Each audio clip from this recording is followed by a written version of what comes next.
엄마, 이 할머니 옆에서 이상한 냄새가 나요. 저 여기 앉기 싫어요. 버스에서 어린아이가 엄마에게 한 이 말 한마디에 71살 김영숙 할머니의 가슴이 철렁 내려앉았습니다. 아이 엄마는 난처한 표정으로 조용히 해. 라고 속삭이며 자리를 옮겼고 김 할머니는 온몸에 식은땀이 흘렀습니다. 그날 오후 김 할머니는 조용히 제 진료실 문을 두드렸습니다. 그녀의 눈에는 말로 표현할 수 없는 상처와 혼란이 가득했습니다. 저는 이승훈 박사입니다. 25년간 노인 건강과 채취 문제를 연구해 왔습니다. 매년 수백 명의 어르신들이 똑같은 고민을 안고 제 진료실을 찾아옵니다. 그들의 이야기는 언제나 비슷합니다. 가족이 멀어지고 친구들이 거리를 두고 세상과의 연결이 하나둘 끊어지는 경험. 그리고 그 이유를 모른 채 혼자 가슴앓이를 하는 시간들. 혹시 어느 순간부터 사람들이 나도 모르게 거리를 두는 것 같다는 느낌 받아보신 적 있으신가요? 이 영상을 끝까지 보시면 노년 채취의 원인이 무엇인지 그리고 2주 안에 눈에 띄는 개선을 만들 수 있는 방법까지 분명하고 현실적으로 확인하실 수 있습니다. 혹시 떠오르는 분이 있으신가요?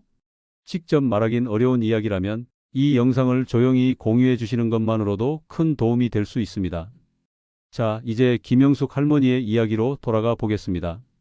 진료실에 앉은 김 할머니는 한참을 침묵하다 떨리는 목소리로 물었습니다. 선생님, 솔직히 말해주세요. 저한테 냄새가 나나요? 저는 천천히 고개를 끄덕였습니다. 때로는 진실이 상처를 준다고 해도 그것이 치유의 시작이 될 수 있기 때문입니다. 매일 아침 저녁으로 씻는데, 비누도 좋은 걸 쓰는데 어쩌다 이렇게 된 걸까요? 김 할머니의 눈에 눈물이 고였습니다. 저는 잠시 그녀를 지켜보았습니다. 25년간 의사로 일하면서 이런 순간을 수없이 마주했지만 매번 가슴이 아팠습니다. 눈앞에 분은 평생을 깨끗하게 살아온 어르신입니다. 그런데 그 누구도 말해주지 않는 노화의 자연스러운 변화 때문에 이렇게 상처받고 있었습니다. 언제부터 사람들이 이상하게 행동한다고 느끼셨나요? 제가 부드럽게 물었습니다. 김 할머니는 깊이 한숨을 내쉬었습니다. 재작년부터였을까요? 아들은 제 방에 들어올 때마다 창문부터 활짝 열더라고요. 처음엔 그냥 우연인 줄 알았는데 그녀는 잠시 말을 멈추고 손수건으로 눈가를 닦았습니다. 지난주 일요일이었어요. 며느리가 제 옷장을 정리해 주겠다고 했어요. 그런데 우연히 들었어요. 아들이 며느리에게 엄마 옷에서 냄새가 많이 난다. 다 세탁해야 할 것 같아라고 하더라고요. 김 할머니의 눈에서 굵은 눈물이 떨어졌습니다. 그때까지만 해도 저는 제가 특별히 냄새가 난다고 생각 안 했어요. 그런데 오늘 버스에서 그 어린아이의 말을 듣고 나서야 이건 우연이 아니라는 걸 깨달았어요. 선생님, 저 어떻게 해야 할까요? 제 진료실에선 이런 이야기가 매일 반복됩니다. 78세 박정호 할아버지는 손자들이 방학 때 할아버지 집에 오지 않으려 한다며 우셨고 75세 이미경 할머니는 수십 년간 함께한 친구 모임에서 은근히 거리를 두는 것 같다며 마음 아파하셨습니다. 그들 모두에게 공통점이 있었습니다. 냄새 때문에 소중한 관계가 멀어지고 있었지만 정작 본인은 그 사실을 너무 늦게 알게 되었다는 것입니다. 저는 김 할머니의 손을 부드럽게 잡았습니다.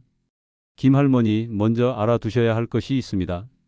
이건 절대 할머니의 잘못이 아니에요. 청결 문제도 아니고요. 이건 우리 몸이 나이 들면서 겪는 자연스러운 변화입니다. 정말요? 그녀의 눈에 작은 희망의 빛이 스쳤습니다. 네, 확실합니다. 미국과 일본의 연구진이 공동으로 진행한 연구에서도 밝혀졌어요. 노인 채취는 위생 상태와 관련이 적습니다. 오히려 체내 호르몬 변화와 피부 지질 성분의 변화가 주된 원인이죠. 김 할머니의 표정이 조금씩 밝아졌습니다. 때로는 이건 내 잘못이 아니야 라는 한마디가 누군가에게 숨 쉴 공간을 만들어줍니다. 그런데 왜 아무도 이런 얘기를 해주지 않는 거죠? 김 할머니가 물었습니다.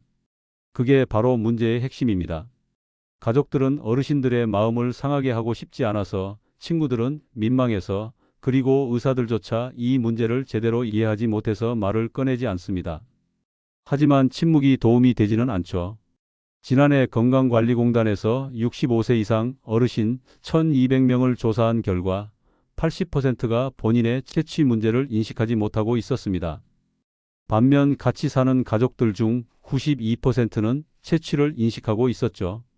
이 간극이 바로 문제의 시작입니다. 김 할머니는 턱을 괴고 생각에 잠겼습니다. 그럼 이 문제를 해결할 방법이 정말 있나요? 네, 물론입니다. 그리고 더 중요한 소식은 이 문제는 생각보다 쉽게 해결할 수 있다는 거예요. 지금부터 제가 도와드리겠습니다. 이런 이야기는 김 할머니뿐만이 아닙니다.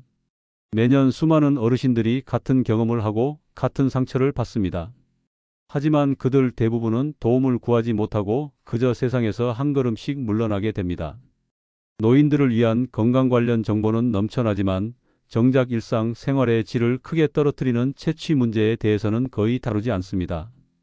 마치 금기처럼 여겨지는 이 주제가 많은 어르신들을 고립시키고 있는 것입니다.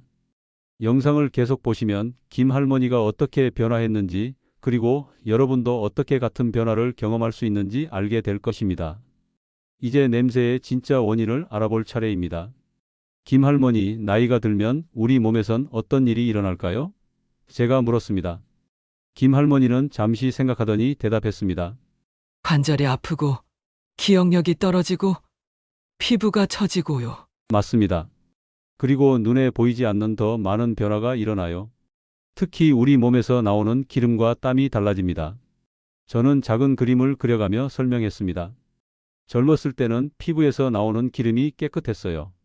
하지만 50살이 넘으면 이 기름에 노네날이라는 특별한 물질이 섞이기 시작합니다. 이게 바로 사람들이 노인 냄새라고 부르는 것의 정체예요. 노네날이요? 처음 듣는 이름이네요. 김 할머니가 궁금한 표정으로 물었습니다. 2001년 일본 시세이도 화장품 회사의 연구진이 처음 발견한 물질입니다. 이 물질은 우리 피부 기름이 공기와 만나 산화되면서 생겨나요. 마치 쇠가 녹슬거나 사과가 갈변하는 것과 비슷한 원리죠. 저는 간단한 그림을 그려가며 설명을 이어갔습니다. 노네날은 40대 중반부터 서서히 생성되기 시작해서 60대 이후에 급격히 증가합니다. 특히 여성은 폐경 이후에 에스트로겐이라는 여성 호르몬이 감소하면서 노네날이 더 많이 생성되는 경향이 있어요.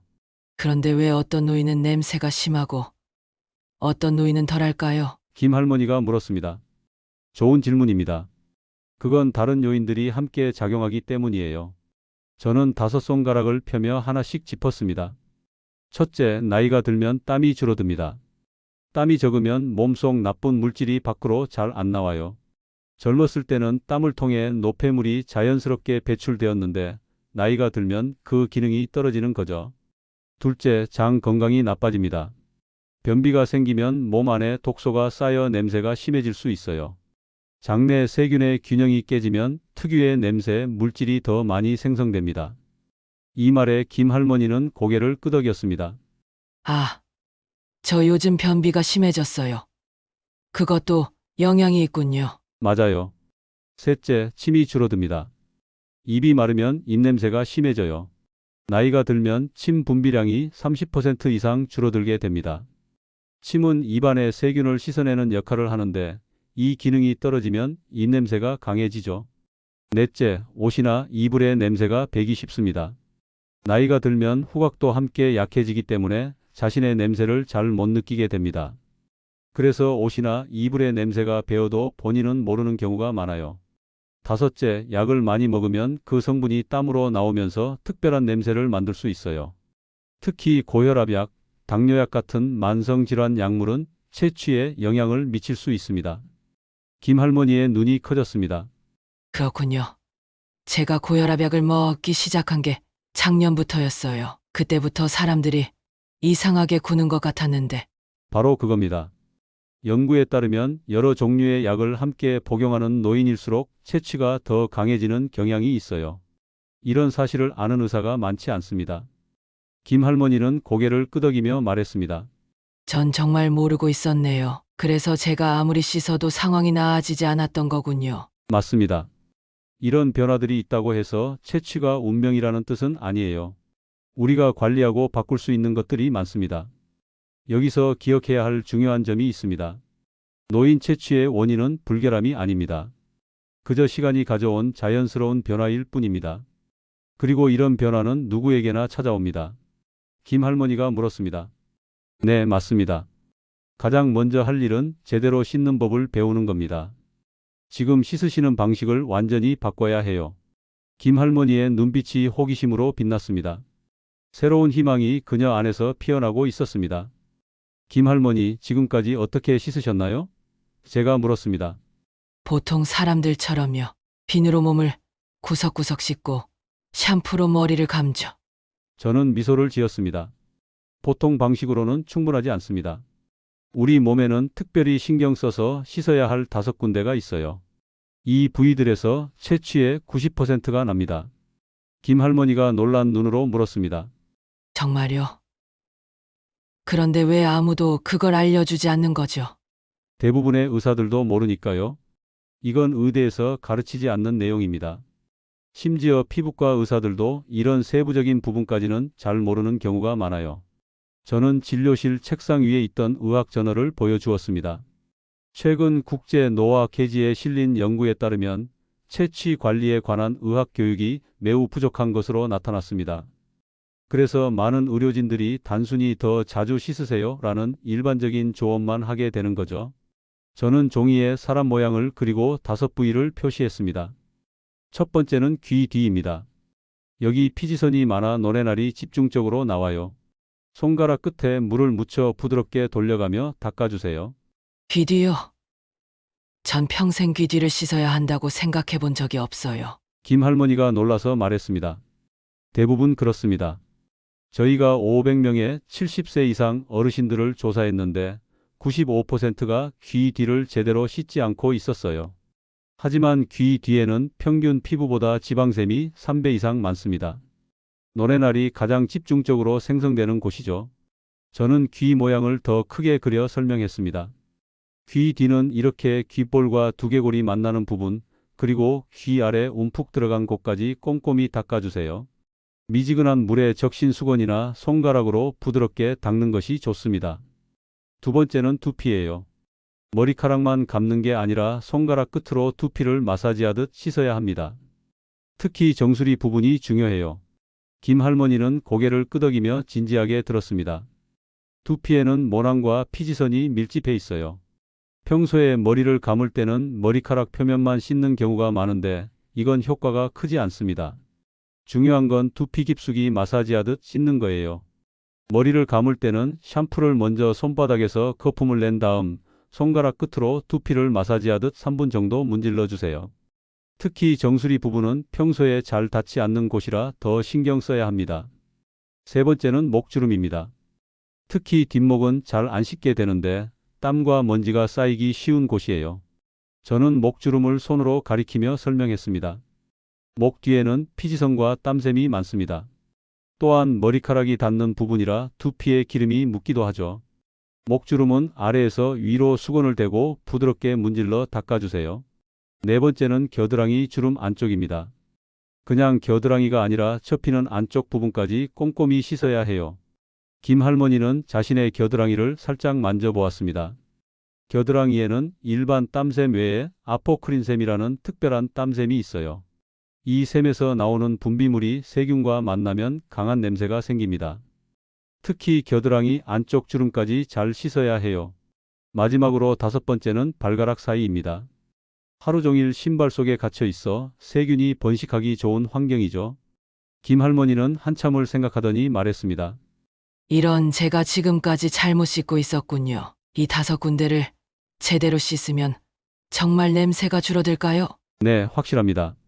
제 환자들 80% 이상이 이 방법만으로도 큰 변화를 경험했어요. 특히 귀 뒤, 두피, 목 뒤만 제대로 관리해도 채취의 70% 정도가 줄어듭니다. 하지만 혼자서 두피나 목 뒤를 씻기가 어려울 것 같아요. 김 할머니가 걱정스럽게 말했습니다. 그럴 수 있어요.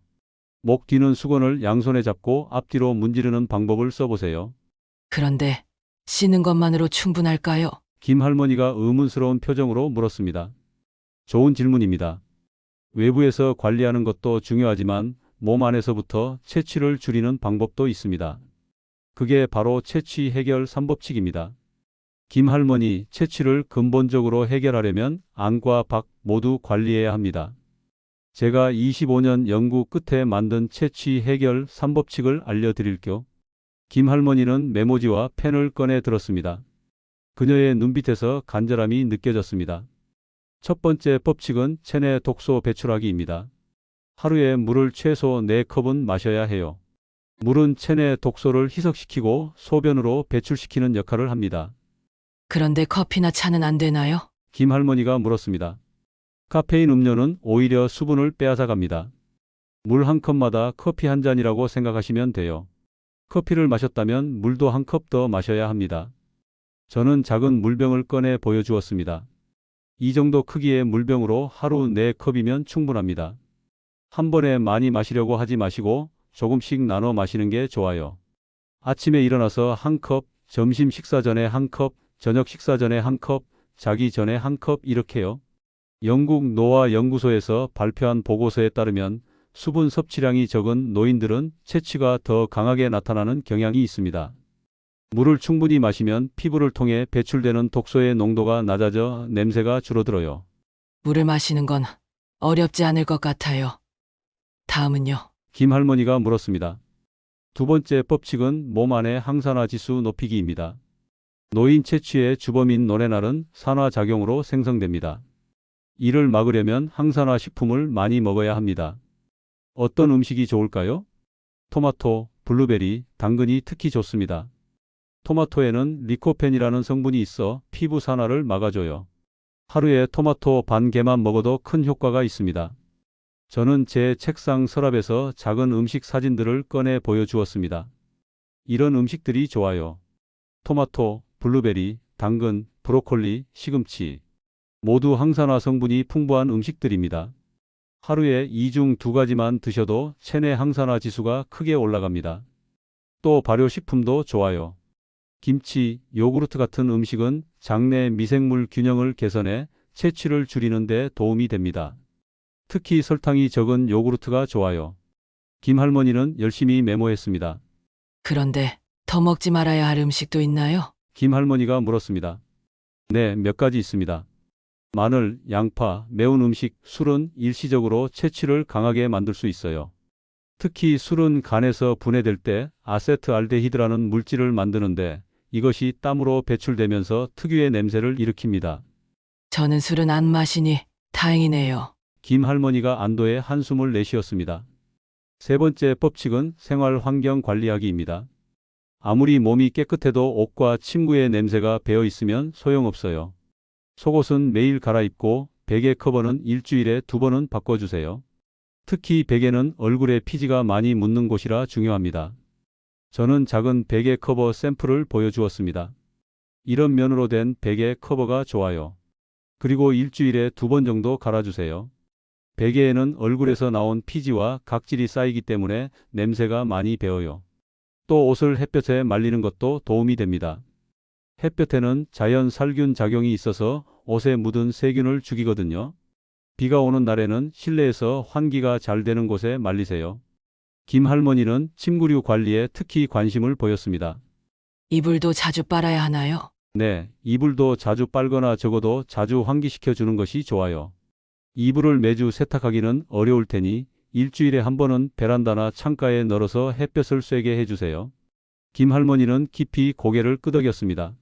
지금까지 몰랐던 것들이 너무 많네요. 이런 간단한 방법들을 실천하면 정말 달라질 수 있을까요? 저는 김 할머니의 눈을 바라보며 말했습니다. 단 2주 만에 변화를 느끼실 수 있습니다. 지금까지 수천 명의 환자에게 이 방법을 알려줬고 대부분 놀라운 결과를 경험했습니다.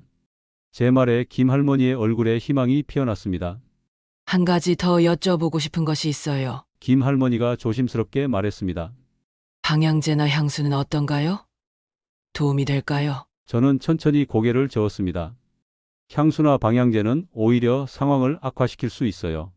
채취 위에 다른 냄새를 덮는 것일 뿐 근본적인 해결책이 되지 못합니다. 오히려 두 냄새가 섞여 더 복잡한 냄새가 날 수 있어요. 방향제보다는 제가 알려드린 방법대로 원인 자체를 해결하는 것이 중요합니다. 그래야 진정한 변화가 일어납니다. 정말 감사합니다. 선생님, 김 할머니의 목소리에 진심 어린 감사함이 담겼습니다. 한 가지 더 묻고 싶은 것이 있으신가요? 제가 물었습니다. 네, 이 방법들을 실천하면 제 손녀가 다시 제 무릎에 앉을까요? 그 순간 저는 김 할머니의 질문에 담긴 깊은 외로움과 그리움을 느낄 수 있었습니다. 이건 단순한 채취 문제가 아니었습니다. 사랑하는 사람과의 연결을 되찾고 싶은 간절한 마음이었습니다. 네, 그럴 겁니다. 2주 후에 다시 만나 변화된 모습을 확인해 봅시다. 약속한 날짜에 김 할머니가 다시 제 진료실을 찾아왔습니다. 문을 열고 들어서는 그녀의 얼굴에는 제가 처음 봤을 때와는 다른 표정이 있었습니다. 미소가 그녀의 눈과 주름을 환하게 밝히고 있었습니다. 선생님, 기적 같은 일이 일어났어요. 김 할머니가 들어서자마자 말했습니다. 어떤 변화가 있었는지 들려주세요. 저는 그녀를 맞이하며 말했습니다. 처음 며칠은 귀 뒤와 목 뒤를 닦는 게 어색했어요. 평생 안 해본 일이니까요. 하지만 곧 습관이 되더라고요. 김 할머니는 자리에 앉아 계속 이야기했습니다. 귀 뒤와 목 뒤를 매일 닦기 시작했어요. 그리고 두피도 손가락으로 마사지하듯 씻었고요. 처음엔 조금 어색했지만 금방 익숙해졌죠. 물도 하루에 4컵 이상 마셨고 토마토와 블루베리도 매일 먹었어요. 베개 커버도 자주 갈았고요. 김 할머니의 눈이 반짝였습니다.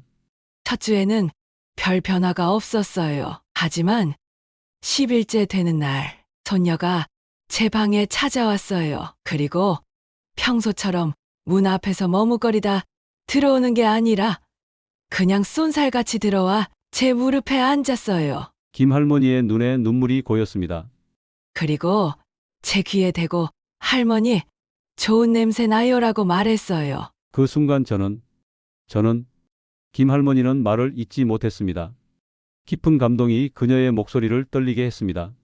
김 할머니는 손수건으로 눈가를 닦았습니다. 그리고 지난 일요일 정말 놀라운 일이 있었어요. 아들, 며느리, 손녀가 함께 찾아와서는 오랜만에 같이 외식하자고 하더라고요. 식당에서 손녀가 계속 제 옆에 앉아 있었어요. 예전에는 항상 아빠 옆에만 앉았는데 김 할머니의 행복한 미소가 진료실 전체를 밝게 만드는 것 같았습니다. 선생님, 이건 단순히 냄새가 사라진 것 이상의 의미가 있어요. 제 가족이 돌아왔어요. 제 생활이, 제 행복이 돌아왔어요. 어떻게 감사의 말씀을 드려야 할지 저는 김 할머니의 손을 부드럽게 잡았습니다. 감사할 필요 없습니다. 다만 한 가지 부탁이 있어요. 이 경험을 다른 어르신들에게도 나눠주세요. 김 할머니처럼 혼자 고민하고 있는 분들이 아직 많거든요. 정말 그럴게요.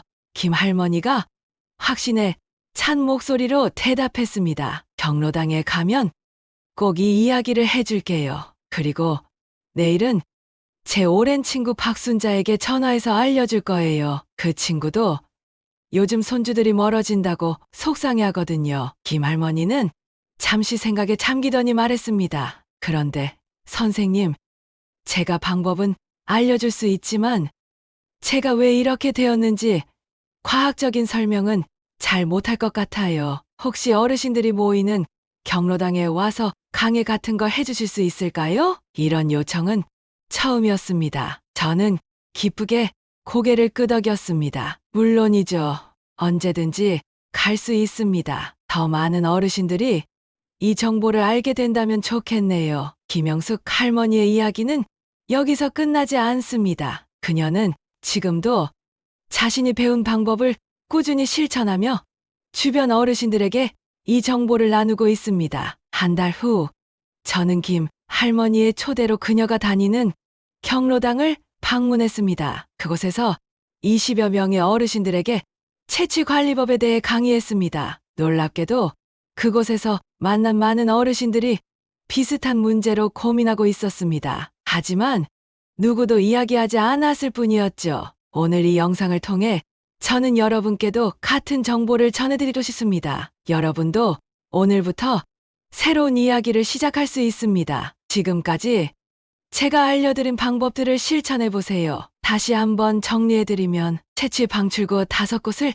집중적으로 관리하세요. 귀 뒤, 두피, 목 주름, 겨드랑이, 안쪽, 발가락 사이 이 부위들만 제대로 관리해도 채취의 90%를 해결할 수 있습니다. 채취 해결 3법칙을 실천하세요. 하루 4컵 이상의 물 마시기, 항산화 식품 먹기, 생활 환경 관리하기 이 3가지만 지켜도 채취의 근본 원인을 해결할 수 있습니다. 이 방법들이 효과가 있는 이유는 과학적으로 증명되어 있습니다. 피부 기름의 산화를 막고 체내 독소를 배출하며 세균 번식을 억제하는 총체적인 접근법이기 때문입니다. 처음부터 모든 것을 다 하려고 하지 마세요. 한 번에 한 가지씩 시작하는 것이 좋습니다. 예를 들어, 첫째, 날 귀 뒤와 목 뒤를 특별히 신경 써서 씻어보세요. 둘째, 날 물 한 컵 더 마시는 습관을 추가하세요. 셋째, 날 토마토나 블루베리 같은